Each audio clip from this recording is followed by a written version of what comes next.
Hello दोस्तों, कैसे हैं आप सभी।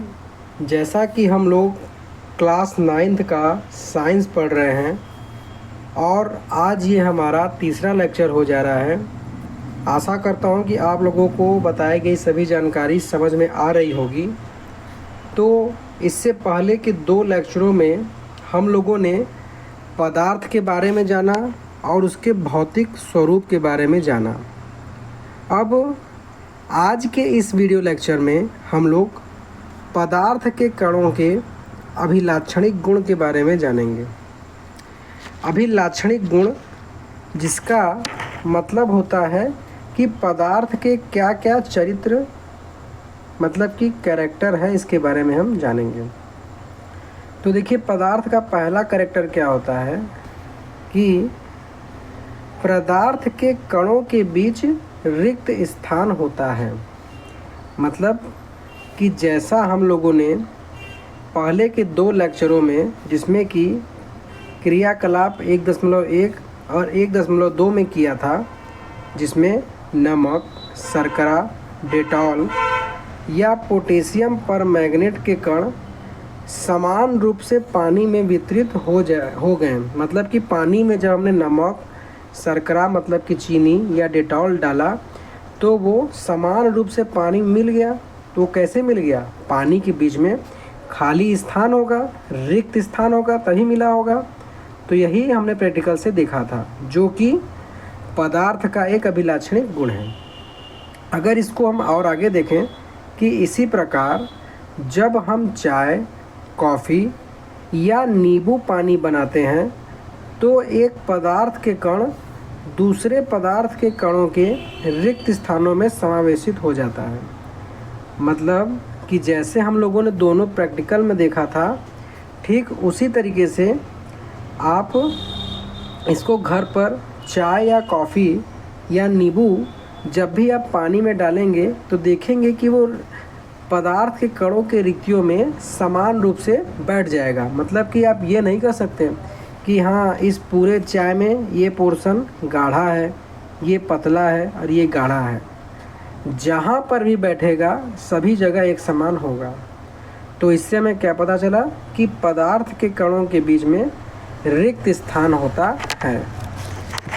अब उसके बाद इसी में हम इसका दूसरा गुण देखते हैं, जो कि बता रहा है कि पदार्थ के कण निरंतर गतिशील होते हैं। मतलब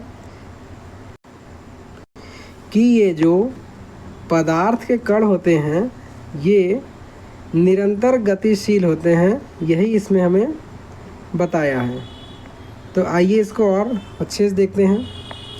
तो इसको समझने के लिए 2 क्रियाकलाप दिया गया है, जिसमें कि पहली क्रियाकलाप में क्या कर रहा है कि अपनी कक्षा के किसी कोने में एक बुझी हुई अगरबत्ती रख दें।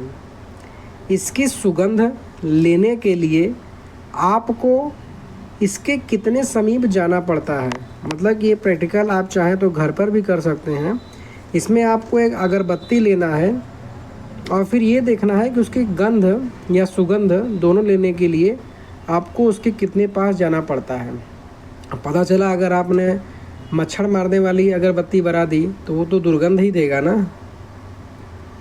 फिर आगे क्या कर रहा है कि अब अगरबत्ती जला दें, क्या होता है, क्या दूर से ही इसकी सुगंध मिल जाती है। मतलब जैसे आप अगरबत्ती लीजिए मोर्टीन वाला ही, उसको आप जब तक नहीं जलाए रहते हैं तो उसकी महक लेने के लिए हमें उसके बहुत पास जाना पड़ता है। मान लीजिए अगरबत्ती है तो इसके बहुत पास अपने नाक को लगाना पड़ता है।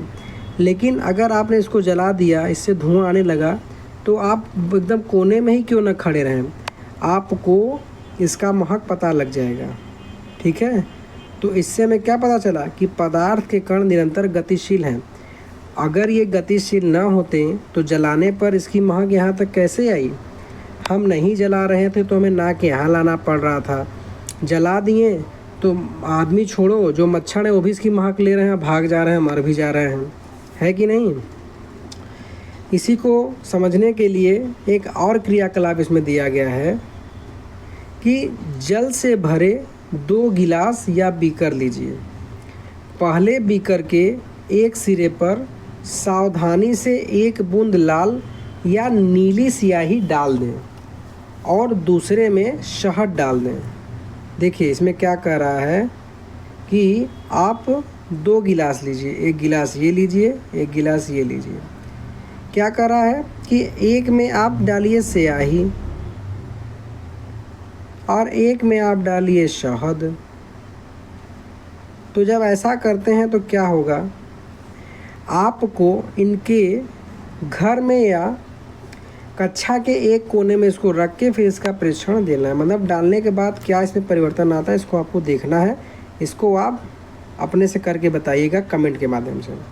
तो देखिए आप क्या क्या अंतर नोट करेंगे कि स्याही की बूंद डालने के तुरंत बाद आपने क्या देखा, शहद की बूंद डालने के तुरंत बाद आपने क्या देखा। मतलब कि आपने ये जब लिया गिलास, इसमें आपने स्याही की बूंद डाली तो डालते ही आपने क्या देखा, ये किस तरीके से घुला।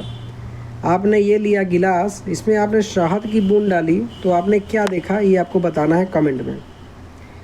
फिर उसके बताना है कि स्याही का रंग पूरे जल में एक समान रूप से फैलने में कितने दिन और घंटे लगे। मतलब कि वो पूरे जल में फैलने में कितना देर लगाता है, आपको ये बताना। ये प्रैक्टिकल आपके लिए है, ठीक है। उसी तरीके से इसमें एक प्रैक्टिकल और दिया है, प्रैक्टिकल करने से ही आप अच्छे से समझोगे, ठीक है। ये तो आप अगर बत्ती वाले कॉन्सेप्ट से ही समझ गए कि इसके कण गतिशील होते हैं कि महक फैल रहा है, लेकिन जब आप अच्छे से करेंगे तो और अच्छे से समझेंगे। जैसे अगला दिया है कि एक गिलास गर्म पानी से और दूसरी ठंडे पानी से भरे गिलास में कॉपर सल्फेट या पोटेशियम परमैंगनेट का एक क्रिस्टल हमें इसमें डालना है और डालने के बाद हिलाना नहीं है। मतलब कह रहा है इसमें प्रैक्टिकल में कि आपको एक गिलास लेना है, इस गिलास में आपको इसके अंदर कॉपर सल्फेट, ये जल भरा हुआ है, इसमें कॉपर सल्फेट या पोटेशियम सल्फेट का एक टुकड़ा डाल के इसको हिलाना नहीं है, क्रिस्टल को सतह पर बैठने देना है। क्रिस्टल में छोटे क्रिस्टल के ठीक ऊपर क्या दिखाई पड़ेगा, मतलब कि क्रिस्टल के छोटे क्रिस्टल के ऊपर ठीक क्या दिखाई पड़ेगा, ये आपको देखना है। समय बीतने पर क्या होता है, इससे ठोस और द्रव कणों के बारे में क्या पता चलता है, साथ ही क्या तापमान के साथ मिश्रित होने की दर बदलती है, ये सब परिवर्तन आएगा। तो देखिए जब आप इसमें से प्रैक्टिकल अगर आप खुद करेंगे तो आपको निम्न निष्कर्ष निकलेगा। अगर ये आप निष्कर्ष पाते हैं तो मतलब आपका प्रैक्टिकल सही हो रहा है। क्या होगा कि पदार्थ के कण निरंतर गतिशील होते हैं, अर्थात उनमें गतिज ऊर्जा होती है, वो लगातार चलते रहते हैं। तापमान बढ़ाने से कणों की गतिज ऊर्जा तेज हो जाती है, इसलिए हम कह सकते हैं कि तापमान बढ़ाने से कणों की गतिज ऊर्जा बढ़ती है। देखिए इसको घर में अगर आप समझें तो अगर ये मान लीजिए आपका एक पतीला है जिसमें आप दूध लेते हैं, जब तक इसमें दूध रखा हुआ है ठंडी अवस्था में तो ठीक है, लेकिन जब आपने नीचे से इसमें आग लगा दिया तो आप तुरंत क्या देखेंगे, आग लगाने पे दूध ऊपर बढ़ने लगता है। ऐसा क्यों? क्योंकि आपने तापमान बढ़ाया और तापमान बढ़ाने से कणों की गतिज ऊर्जा बढ़ती है। ये क्वेश्चन बहुत बार पूछा है, इसको ध्यान रखिएगा कि कणों की गतिज ऊर्जा कैसे बढ़ती है। तो कणों की गतिज ऊर्जा बढ़ती है तापमान को बढ़ाने से, इस बात को ध्यान रखिएगा। अब आगे देखते हैं कि उपरोक्त तीनों क्रियाकलापों में हमने देखा कि पदार्थ के कण अपने आप ही एक दूसरे के साथ अंतर्मिश्रित हो जाते हैं। ऐसा कणों में रिक्त स्थानों में समावेशन के कारण होता है। मतलब कि ये अपने से ही अंतर्मिश्रित माने अपने से ही घुल जाते हैं, हमें कुछ करने की ज़रूरत नहीं है, हमें उसको हिलाने की ज़रूरत नहीं है, वो अपने आप ही घुल जाते हैं। वो ऐसा इसी कारण होता है क्योंकि इसमें रिक्त स्थान कणों के बीच में होता है।